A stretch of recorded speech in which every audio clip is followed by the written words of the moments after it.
He vuelto a ver el capítulo de Los Simpson en el que van a Japón y descubrí un efecto Mandela muy interesante. Estaba convencido que en algún momento alguien decía qué daño pueden hacer un hombre gordo y un niño pequeño en Japón. Pero no, resulta que este es el título de otro capítulo que nada tiene que ver. Ahora veremos el gordo y el niñito. Y lo recordaba falsamente como uno de los chistes más oscuros de la historia de los Simpson. Little Boy, un niño pequeño, fue el nombre de la bomba de fisión de uranio que se arrojó sobre Hiroshima el 6 de agosto de 1945. Y Fat Man, hombre gordo, era el nombre de la bomba de plutonio que cayó en Nagasaki solo 3 días después. Estos bombardeos causaron casi 250.000 víctimas mortales y obligaron a Japón a rendirse incondicionalmente a los aliados. Su amenaza de convertir la Tierra del Sol naciente en un desierto radioactivo. El proceso de creación de estas bombas atómicas fue, entre otras cosas, el trabajo científico más grande de la historia, reuniendo a una decena de premios Nobel con el único fin de consolidar todos los conocimientos en física de los últimos siglos en un arma de destrucción masiva. Y esto fue explorado en mi película favorita este año, Oppenheimer.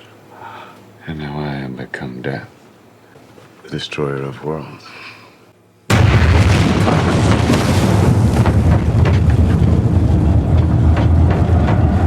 Esta película narra la vida de Robert Oppenheimer, director del Proyecto Manhattan y padre de la bomba atómica. Pero claro, por mucho que Christopher Nolan se haya esforzado en mostrar el dilema ético sobre arrojar estos juguetes sobre población civil, lo cierto es que la película se limitó a decirnos los estragos que causó en Japón. No tuvieron las agallas de mostrarlo. Pero pues al final esto era obvio, es una película gringa hecha por gringos para gringos, por lo cual se hace imperante conocer la postura japonesa al respecto. Y en este aspecto, hay una película que a mi criterio complementa muy bien algunas de las cosas que Oppenheimer no se atrevió a mostrar o que mencionó a medias. Y esta es La tumba de las luciérnagas.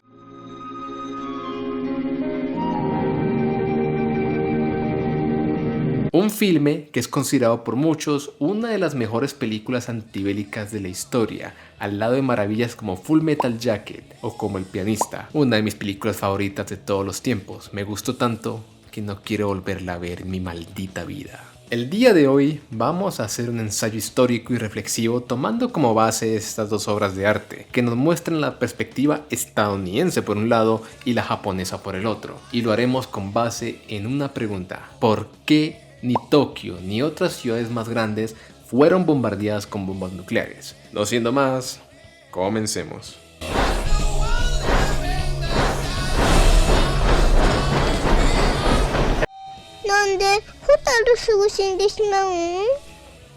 Quiero que mires esto. Estas son las ciudades más habitadas de Japón hoy en día. Para encontrar a Hiroshima, tenemos que descender hasta el puesto número 11, con solo 1 millón de habitantes, muy contrastado con los 30 millones que viven en el área metropolitana de Tokio. Y para encontrar a Nagasaki, tenemos que bajar aún más, en el puesto 37 con únicamente 400.000 habitantes. Surge entonces esta sádica y triste pregunta: ¿por qué estrenar la inversión de $2.000 millones en ciudades tan pequeñas? ¿Por qué? Si ya no existía un límite moral, ¿no era mejor arrojar estas bombas atómicas en ciudades más grandes como Kobe o la misma Tokio? Digo, como dijo Maquiavelo, si vas a joder a alguien hay que hacerlo bien. Sí, yo lo sé. Yo sé que esta pregunta que estoy haciendo es muy triste, pero tiene una respuesta aún más triste. Créeme.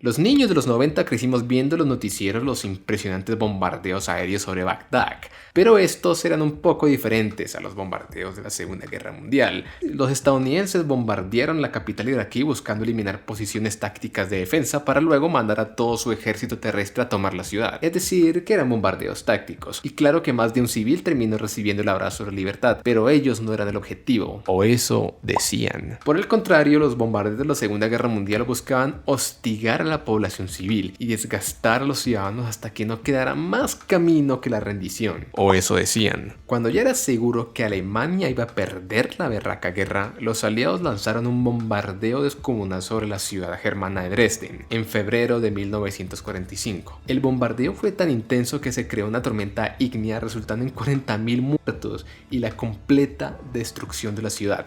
De hecho, si hoy mismo vas a Hamburgo vas a encontrar edificios como estos que parecen que son muy antiguos, pero es mentira. Todos estos edificios fueron construidos de nuevo, exactamente iguales a los de antes, porque toda la ciudad fue arrasada por completo. Y todo esto te lo digo para que quede claro desde el inicio, que esta guerra no fue una pelea entre gente buena y gente mala, como Hollywood a veces pregona con sus propagandas cinematográficas. Los aliados cometieron innumerables crímenes de guerra, algunos de los cuales harían sonrojar al dictador del bigote. Pero si hablamos de bombardeos sobre población civil, ningún país experimentó más sevicia que los japoneses. Y no fue por las bombas atómicas.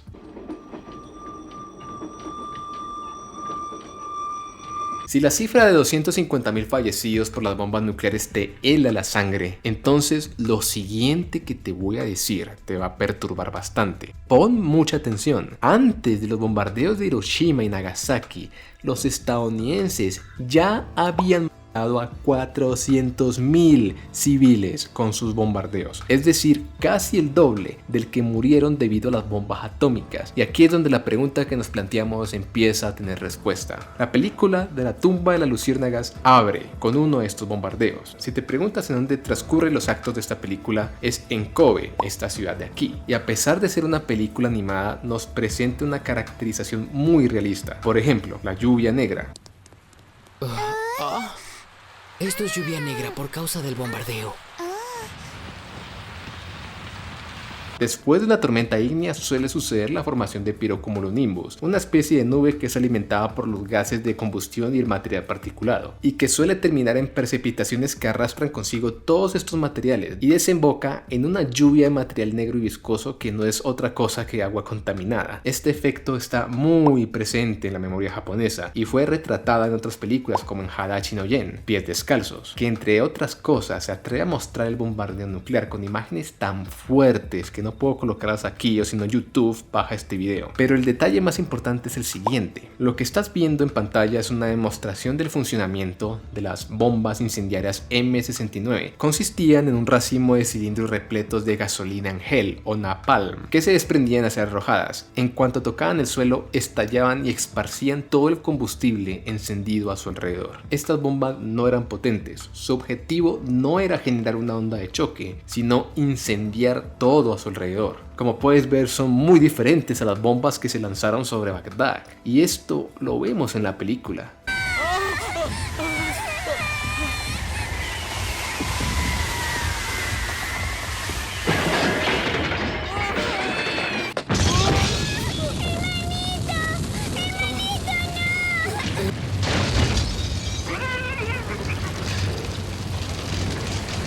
Estas fueron las mismas bombas utilizadas en Dresden y en Hamburgo, pero a diferencia de Alemania, las ciudades japonesas tenían un factor de riesgo mucho más grande ante estos bombardeos. Japón es un país sin recursos, sin metales, sin tierras cultivables y sin canteras, por lo que sus ciudades solían estar construidas casi por completo en madera. Por supuesto que un bombardeo masivo con este tipo de bombas terminaba reduciendo estas ciudades a cenizas en cuestión de horas, y las víctimas se contaban a centenares de miles. La película muestra a Seita, el protagonista, corriendo despavorido por las calles de Kobe, cargando a su pequeña hermanita, mientras la ciudad se quema por completo, para más tarde descubrir que su madre ha sido mortalmente herida, para luego ser enterrada en una fosa común sin ninguna ceremonia, pues no había espacio para el duelo. Y te repito, fueron más de 400.000 personas las que murieron en estas circunstancias antes del lanzamiento de las bombas atómicas. Y me encanta esta película porque es de las pocas que se atreve a mostrar el terror de un bombardeo. De hecho, parte de este mismo bombardeo fue mostrado en Pearl Harbor, solo que para los gringos esto fue motivo de gloria.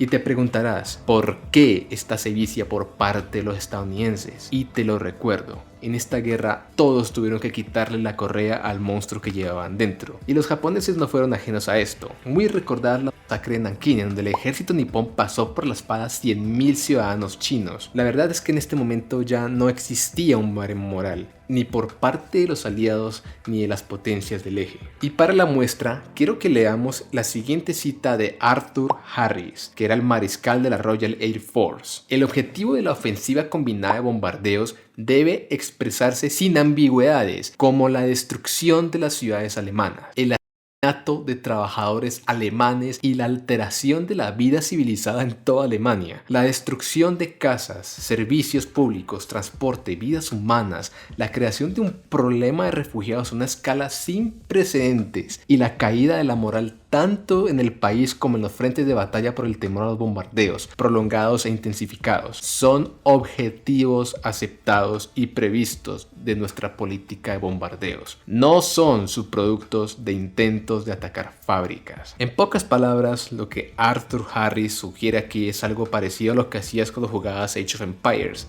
a todos los aldeanos que puedas, y así el enemigo no tendrá cómo recolectar recursos ni construir sus bases. No es que las muertes civiles sean consecuencias colaterales, por el contrario, eran política de Estado. Pero ¿cómo responde esto a nuestra pregunta? Bien, ahora nos vamos a Oppenheimer. I feel that I have blood on my hands.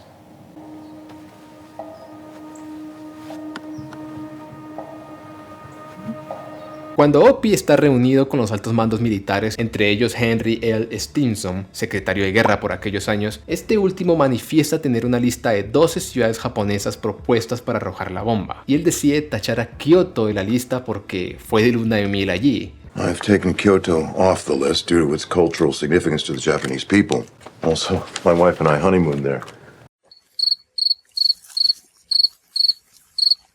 No, esto no es una licencia artística. Stimson en realidad dijo esto. Y la lista que tiene en las manos también es algo real. De hecho, fue desclasificada hace algunos años y te la estoy mostrando en pantalla. La única diferencia es que no eran 12 ciudades, sino 17. Aparecen entre otras Yokohama, Osaka, la misma Kobe, Kioto y, por supuesto, la bahía de Tokio. Al final, la lista se redujo únicamente a 4 ciudades: Kokura, Niigata, Hiroshima y Nagasaki. Y serían estas últimas dos las que recibirían los bombardeos nucleares. Pero ¿por qué no eligieron a Tokio o a Kobe, que triplicaban en población a Hiroshima? ¿De verdad estaban los estadounidenses preocupados por reducir en lo más posible las bajas civiles? Lamento decirte que este pensamiento es muy ingenuo. Por supuesto que no. Si fuera así, no hubieran arrojado 2 bombas para empezar. Mira, el propio Stimson responde a esta pregunta al principio de la escena.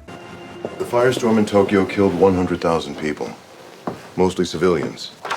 Tokio ya no existía para julio de 1945. La ciudad fue virtualmente arrasada en su totalidad. El número de bajas superaba los 100.000 y de hecho este es el bombardeo no nuclear con más en la historia de la humanidad. Para que te hagas una idea, este bombardeo causó el doble de bajas que las que sufrió Estados Unidos durante la guerra de Vietnam, pero no fue únicamente Tokio. Aquí en pantalla te estoy mostrando este mapa interactivo hecho por investigadores de la Universidad de Minnesota y que muestra todas las ciudades que fueron bombardeadas en Japón. Encontrarás el enlace en la descripción y lo único que tienes que hacer es dar clic y verás información detallada sobre la historia de la ciudad y sobre las consecuencias de los bombardeos, incluyendo muertes y grado de destrucción. Si nos paramos sobre Tokio, vemos que se estiman más de 163.000 muertes y un grado de destrucción de más del 51%. Para Kobe, la ciudad de Seita y Setsuko, si bien apenas se cuentan 7.000 bajas, su grado de destrucción era similar al de Tokio. Ahora quiero que mires este mapa, que muestra el grado de destrucción de varias de las ciudades más grandes de Japón durante los bombardeos. Fíjate que ciudades como Hamamatsu o Toyama habían sido prácticamente borradas de la faz de la tierra. Así que para no seguir dilatando el asunto, vamos a responder directamente a nuestra pregunta. La razón por la que eligieron Hiroshima y Nagasaki de esta lista de ciudades que muestra en la película Oppenheimer es porque todas las demás ciudades grandes de Japón estaban pero tan afectadas por los bombardeos que técnicamente ya no quedaba nada más que destruir. Y esto es exactamente lo que muestran en la tumba de las luciérnagas, pero no únicamente en las ciudades Seita y Setsuko, sino en todas las ciudades grandes de Japón. No había ningún sentido en arrojar una bomba nuclear sobre una pila de cenizas. Sería como utilizar dinamita para derribar una tienda de campaña. Hiroshima y Nagasaki, por el contrario, habían sufrido pocos o ningún bombardeo, haciéndolas ideales para estrenar sobre ellas los nuevos juguetes estadounidenses. Como te lo dije, esta triste pregunta que nos hicimos tenía una respuesta aún más triste. Te agradezco mucho que hayas llegado hasta el final de este video. No fue tan fácil hacerlo, requirió cierta investigación y las fuentes las podrás encontrar abajo en la descripción del video. Este video va a ser parte de algo que quiero intentar en este pequeño canal, y es que soy alguien que de verdad gusta mucho de leer sobre historia y que también ama el cine, el anime y la literatura. Por eso me encantaría seguir trayendo otros proyectos en los cuales entendamos un contexto histórico basándonos en películas, series e incluso anime. Si te ha gustado este tipo de contenido, entonces te pido de que reacciones, da un like, suscríbete o deja un comentario, así sea simplemente colocando un punto, ya que eso ayudará a que el algoritmo le dé más impresiones a este video. Mi nombre es Víctor Alejandro y te deseo un excelente día.